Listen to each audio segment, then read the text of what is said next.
Thanks so much for logging on to ABC15.com. I'm Allison Rodriguez. Expect those calmer winds today.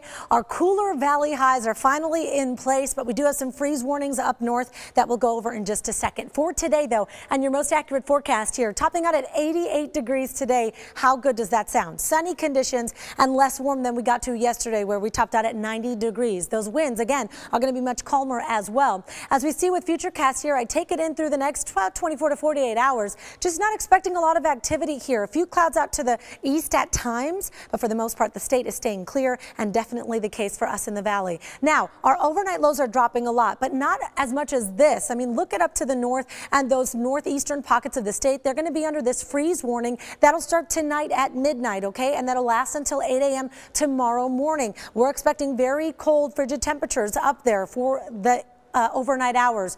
For the daytime highs, though, things aren't going to be too bad. Again, a little bit cooler, right? So Flagstaff will be topping out in the 50s today, upper 50s, low 60s there.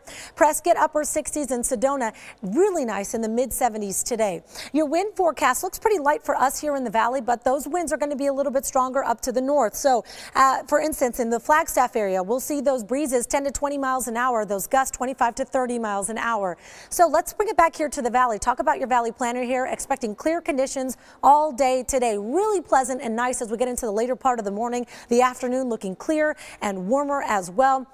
Really nice. We're expecting highs here in the valley in the 80s, but also that to the west of us in Bullhead City, Lake Havasu, and Quartzsite. We talked about some of those northern city temperatures, right? But even look at the Grand Canyon, topping out at 62 degrees today, 73 in Kingman. A closer look for us right here in the valley shows our highs are going to be about 10, 11 degrees below average, which is 98 degrees. We're going to top out at 86 in Tempe, 85 in Mesa, as well as Glendale, 87 for us today in Ahwatukee and Levine. How good does that sound? I know the patios are going to be packed this weekend, because take a look. Expecting those sunny conditions tomorrow, highs also in the 80s. We'll see a little bit more cloud coverage build in by Monday, and then we'll start to see those temperatures slowly start to warm back up. We're back into the 90s by Monday, and then near average temperatures by the time we get to the end of this upcoming work week.